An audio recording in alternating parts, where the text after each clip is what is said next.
KASU. My name is Leon Plebitis. I'm the Chief Operating Officer of KASU, and I'm here to present to you our latest innovation in real-world asset finance, particularly in the specializing in the private credit space. So let's get right into what KASU is in a nutshell. So like most of the other real-world asset lending platforms, we provide a bridge that connects DeFi liquidity providers with pool delegates who are lending businesses who then directly lend those funds to real-world businesses, generating yield from real cash flows backed by real security. KASU is doing it in a special way using technology, which I'll show you how it differs to the other real-world asset bridges out there. And we're doing it in a risk-optimized way, delivering some pretty attractive yields from between 7 to 25% APY. So to explain how the technology works, I'm going to quickly outline the problem as it stands. And to show that why we're not more than just a bridge, KASU goes beyond just mere real-world asset lending, because we actually provide value to fix the borrowing cause that's creating the borrowing need for people to want to access finance from these platforms. So for example, I'll quickly outline the problem. On the left here, we've got all the existing real-world asset lending platforms. I'm going to use debtor finance or invoice finance as an example here. Think of a company that has a working capital constraint because they're getting paid late. They have lots of outstanding invoices. They may go to a real-world asset lending platform like some of those fantastic ones listed on the left. They'll apply for finance because of the late debtor collection problem. Those lenders will run standard credit checks, as you see step 1, 2, number 1 over there on the left in the mid side of the page. The lender will then remit funds to fix or, I guess, address the issue of late debtor collections or working capital constraints. And then, it's a bit of a hope for the best, maybe some reporting, covenant reporting in arrears to show how the borrower is tracking. But that style of finance, it's a problem that exists in TradFi. And at the moment, those same problems have just been brought on chain. No one's actually doing anything to fix the problem that created that borrowing need to begin with. And what that problem is, the borrower is late at collecting its invoices. So there's no point just throwing money at the problem, because that's why lending is just a commoditized product. No one's actually doing anything different. So that's where KASU really differs. And we look at the proposition on the right. And what KASU does in that respect is we fix the problem first, in this case, the late debtor collection problem. And then we lend money to the business second, once the problem is fixed. For example, we've partnered with a technology provider who will be our launch partner lender on the platform called Apsium, which I'll go through in a minute. Now, Apsium services a bunch of top-tier accounting firms with innovative accounts receivable automation software. What that software does is it helps automate the collection of those debtors. So if you're on, say, 60-day accounts receivable debtor days, using the software automates all the invoicing, the collections, the payment reconciliation, the receipting, all those manual accounts receivable issues. It lowers debtor days by half, by 50%. So if you're currently on 60 debtor days, it will lower your debtor days to 30, thereby optimizing your cash flow, reducing your credit risk, and now you have a de-risked debtor book. And then what we do is lend against that debtor book now that it's risk optimized. So we're fixing the problem before we throw money at it. We're not just throwing money at the problem. So let me explain how this special or this fancy technology works. So again, I mentioned our launch partner and technology partner is Apsium. You can see their logo on the top right there. They're a real world or Web2 fintech business. Now, I'm going to use the example of one of their existing users, an accounting firm. They are used by a lot of accounting firms in North America, UK, and Australia. Top credit, really good mid to top tier accounting firms using this software to automate their invoicing. The technology plugs into their billing system, as you can see up the top, that computer screen. The technology, it extracts and reads all the invoicing data. To the left, it shows that it produces an invoice. It sends the invoice to the accounting firm's client. And for argument's sake, let's say this is a $20,000 invoice sent to the accounting firm's client.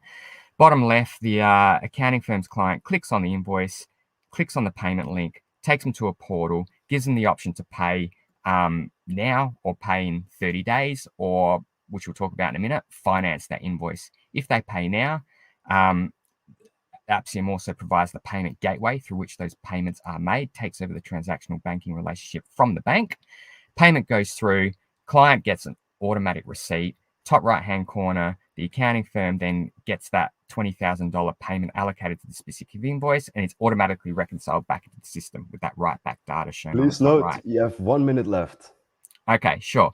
So what we're saying here is this system has real-time visibility into every single invoice. Now, one of those invoices, the client has the option to pay over installments over, say, 10 months. Now, if they choose to pay over 10 months, what the technology does is it automatically draws down the $20,000 to the accounting firm. So they get paid up front, and then the $20,000 from the end client is collected over 10 installments. Now, the risk mitigation factors that are implemented here is, now, if the end client defaults on one of those payments, what happens is the technology then automatically direct debits the accounting firm for the outstanding amount for their client having not paid their full invoice. If the accounting firm doesn't have that remaining invoice balance in their account for their client, then what happens is, because Apsium provides the payment rails and collects on all debtors, then Apsium can route all those payments back to itself until it's made whole for that invoice. So it has control over the collections bank account. It also has a guarantee and indemnity over the accounting firm. So what would have to happen here for this situation, for this invoice to be a full loss, is not only would the end client have to go broke, the accounting firm would have to go broke, and all the accounting firm's clients would have to go broke before Apsium loses its money. And as a result of this technology and this innovative security structure, they have never lost $1 in 7 years of lending. And that's what we're bringing to DeFi. And that's why we're a little bit more special than some of the other real world asset lenders. And the final bit of technology is the token gives you capital withdrawal priority, deposit priority, fee sharing, and yield bonuses. And that's the utility of the KASU token. Yes, thank you so much. I can give you 2 more sentences to wrap it up, and then we will move to the Q&A round. Sure.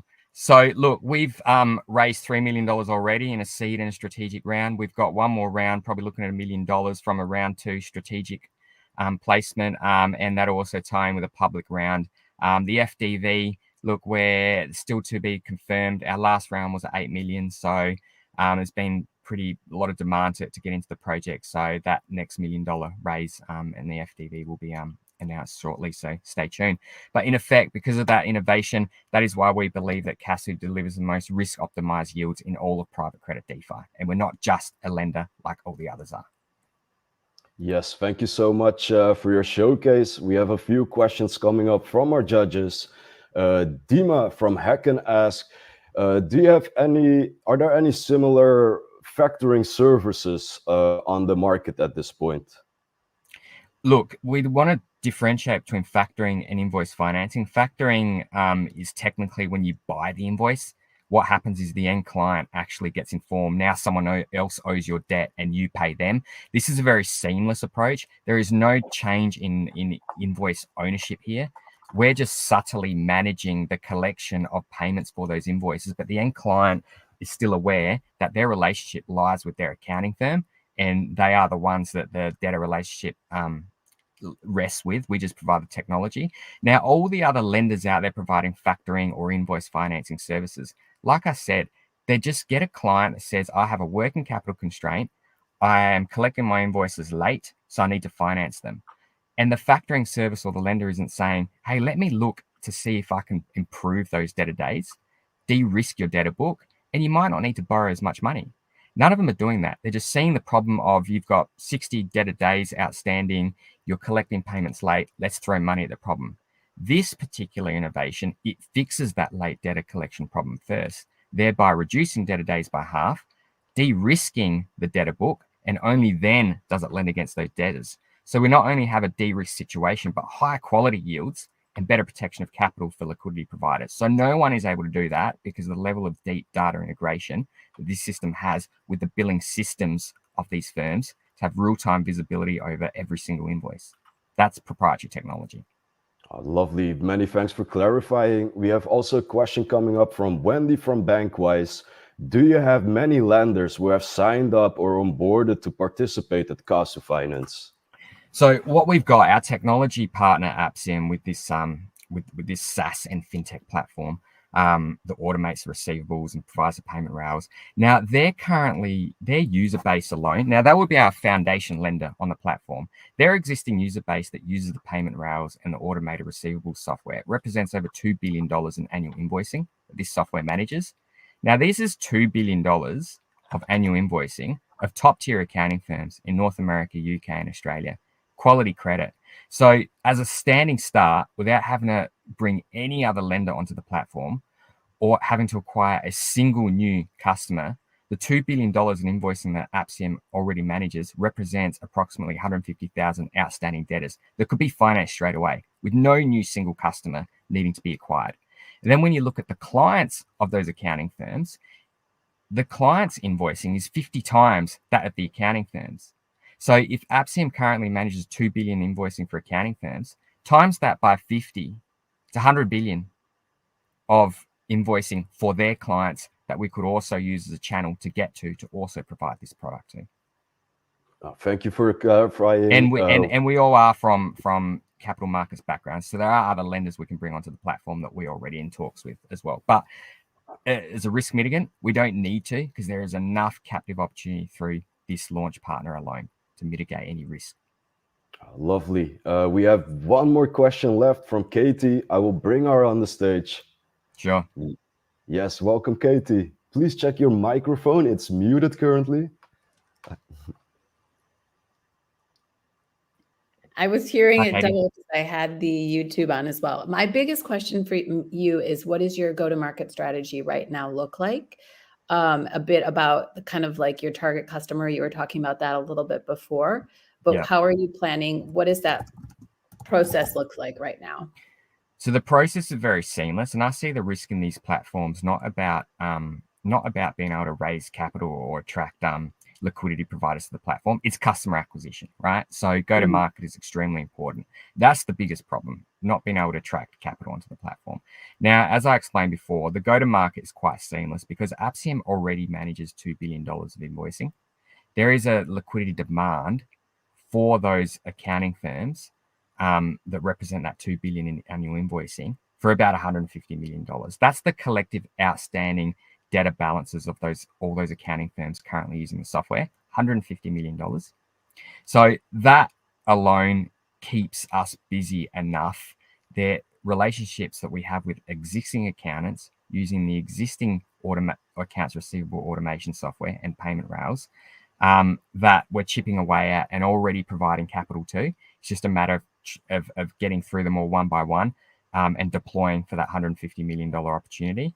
And through that very unique situation, because these accounting firms use the invoicing system to invoice their clients say, our payment experience was so elegant. Our ability to pay our invoices over 10 months was so elegant. What system do you use? And the accounting firms tell them, and then they get referred to us. So then that downstream distribution channel to the clients of the accounting firm is also quite large because, like I said before, it's 50 times that of the accounting firm. And the rule of thumb is clients don't spend more than 2% of their annual revenue on accounting fees.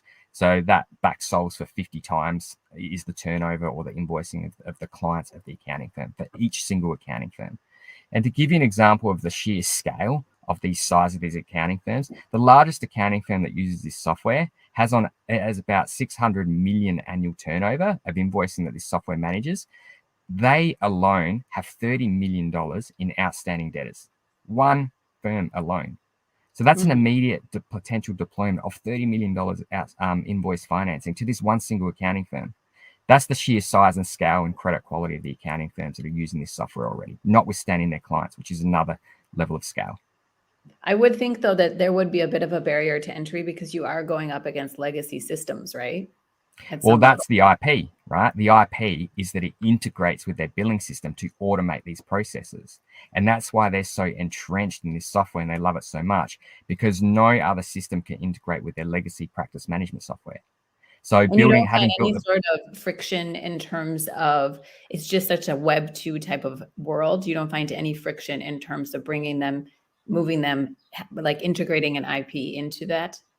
They don't have to, because all they know is they're dealing with this Apsium software, where Apsium sources its capital from DeFi liquidity providers. We've got the gateways to convert from stables to fiat, and all the real world borrowers know is they're receiving fiat and paying back fiat. And we have the necessary hedging and risk management in place to manage any exchange rate currency conversion risk.